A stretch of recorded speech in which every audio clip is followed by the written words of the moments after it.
What's going on YouTube? Let's get right into it and let's get to part 3 of Rick and Morty season 7. So after having that emotional roller coaster of episode 3, 4, and 5, it's pretty much just an episode similar to the interdimensional cable episode. It's kind of like a compilation episode. It's just a bunch of one-offs. Very funny. It's a solid episode. It's just a bunch of one-offs. If you ever watch Family Guy, it's like one of those episodes where it's just a whole bunch of cutaways. It's pretty much that. It feels like the creators and the show writers were like, okay, we have a bunch of ideas that aren't quite full episodes. Let's make a compilation of these scenes and just put it in one episode, and that's what this was. Episode 7 is mainly a Summer episode, and it's kind of Summer and Morty get in this fight and some weird mutation thing happens because Rick gave one of them a device and they're fighting over this device, and now Morty is now attached to Summer's stomach, and they call it a quado. So it's just a funny episode of them just going on an adventure with Rick, Summer, Morty, or Quado Morty, and then meet a bunch of other people that have quados, and it's this whole cult gang thing where they harvest organs. And that's why Rick and Morty is great, because then it just always has an underlying undertone, because Summer gets kidnapped like in Taken. It was pretty much Taken, and Morty gets harvested because he's a quado. So like just women going, or just not even women, but people going to foreign places and just getting kidnapped and their organs getting harvested. It was pretty much an episode about that. It was fun, clean, solid episode. Wasn't great, wasn't bad, it was solid.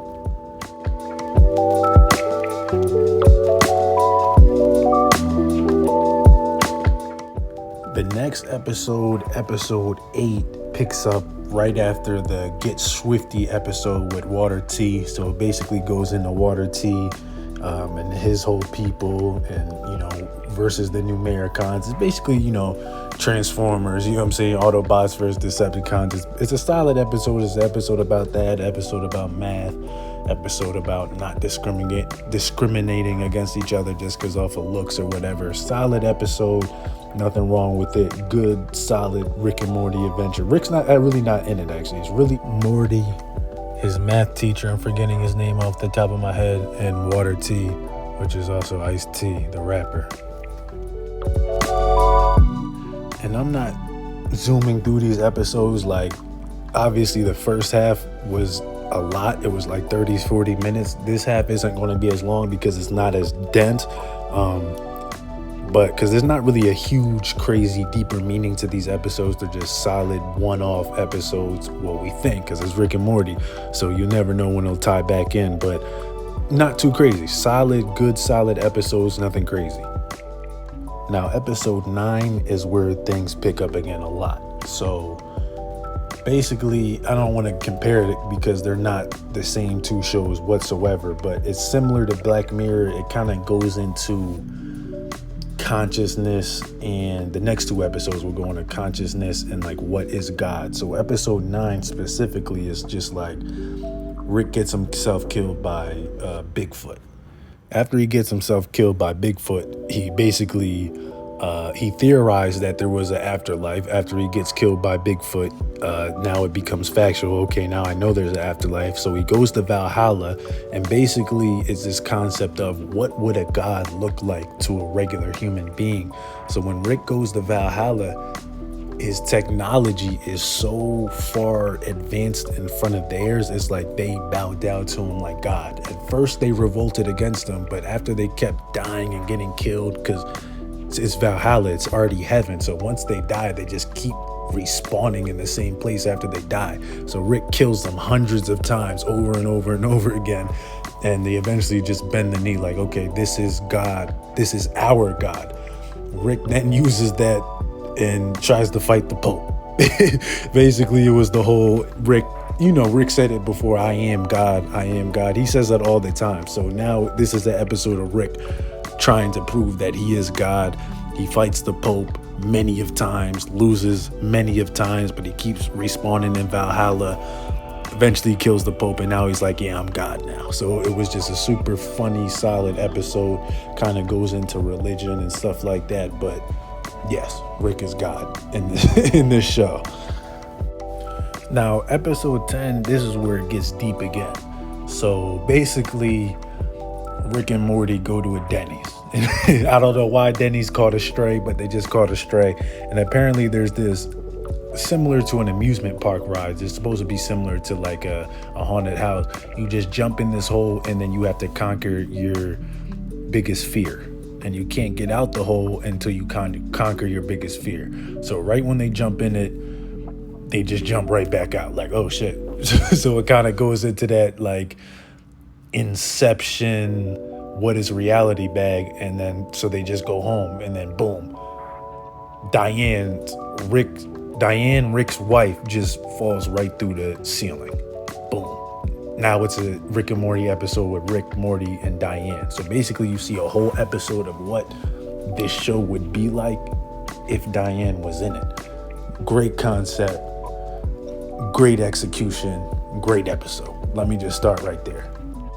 They kind of touch on, wait, what if Rick's biggest fear is Diane coming back and he just doesn't know how to operate? And that's kind of what the first half of this episode was. Like, Diane comes back and hates Rick. Like, yo, you're an asshole. You're condescending. You're all these things that you weren't when I left. And then Rick slowly has to change, and he tells her like, yo, I turned into this because you died. Like, because you died, this is why I turned into this, because I lost everything. So it basically goes into that great episode. And then the end of the episode, it gets funny. It touches on the Inception shit. Like, they keep thinking that, oh, we just solved our biggest fear, or we just conquered our biggest fear, and then boom, they're outside the hole, and they'll go about the day, and then something will happen. It was like, oh, that was my biggest fear. Boom, they reset coming back right back out the hole. So it like keeps insinuating that they keep conquering their biggest fears, but really they're not, because they keep going back to the same spot, like a video game. Like, you thought you beat the level, but they really didn't beat the level. This goes on for like 3-4 minutes. They just keep conquering, going back and forth about different fears. But this is where the mind fuck happens. And at the end of the episode, Morty finally realizes how replaceable he is, which is what, and it ties back into Evil Morty. Morty at episode 10 went through what we think he went through what Evil Morty went through in that episode. I think that was episode 5. Basically, Morty realizes how replaceable he is, and his biggest fear was coming to the realization that he was replaceable. And this whole episode was basically Inception, or just a mind fuck, because he was in the whole time, figuring out Rick's biggest fears, figuring out his biggest fears. And then the whole time it was like, oh, Rick never even jumped in here. He just came to the realization, like at the end of the episode, wait, I've been here by myself. This is just like a figment of my imagination. Rick just watched me jump into a random hole and go through a psychological trip, and he was just messed up he was just messed up after that. But obviously, like Morty fashion, you've seen, that was the biggest, not even the biggest, that's the only difference between Evil Morty and Morty C-137, is eventually Evil Morty got fed up with Rick. C-137 is just like someone in an abusive relationship that keeps coming back, and that's why there's always a deeper meaning in these Rick and Morty episodes. It kind of, don't want to get too serious, but it kind of reminds you of like domestic violence to a point, like that person that keeps getting abused but keeps going back. Because in my head, I'm like, oh my God, is Morty about to turn into a new Evil Morty? I knew they wouldn't go that far, but they basically kind of show this is the tipping point of Evil Morty. Like, that's what happened in, I think it was episode 5, when they showed Evil Morty's origin story. It just one specific mission, just something clicked in Evil Morty's head, like, oh my God, I'm super replaceable and this dude doesn't care about me whatsoever. I'm out.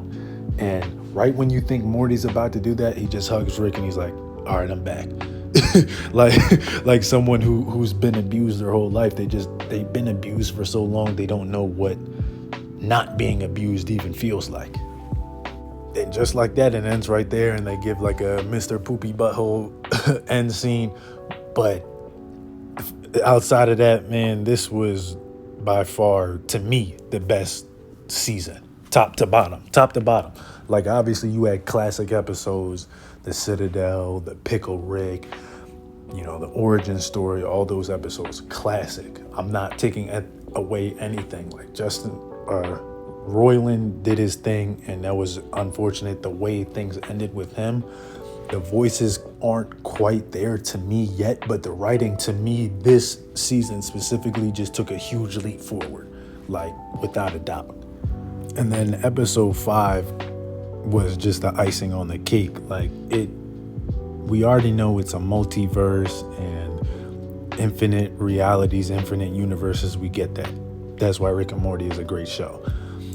Episode 5 tied in together essentially every episode, or every continuous episode, all in one swoop. It tied in Evil Morty, it tied in Rick Prime, it tied in everything. Like, obviously, watch the last video. I give a lot of clues, details, and some speculation on my end, but episode 5 was just phenomenal. Like, we get the reason why, how and why Rick can be the smartest person in the universe. It's only in the central finite curve, and the central finite curve was only even possible because Diane was dead in all universes. So amazing. But like I said, to me, this was the best season. Writing wise, this was the best season. The voice acting is going to take some getting used to. I personally thought Rick's voice was okay. It wasn't bad. It wasn't good. Morty's wasn't that great. It was pretty obvious to me. I was like, because I remember I was watching it over my friend's house, just like, I think episode 3. I didn't even know the new season had came out. And I was like, why does Morty's voice sound like that? He was like, yeah, this is the new season. I was like, oh shit. And then I just watched it from there. But all in all, good. If you like the video, like, subscribe. And if you want more show reviews, I can do that. And whether it's, on TV or it's anime or whatever, or it's even sports, I'll do whatever. But just like, comment, subscribe, and I'll be back soon.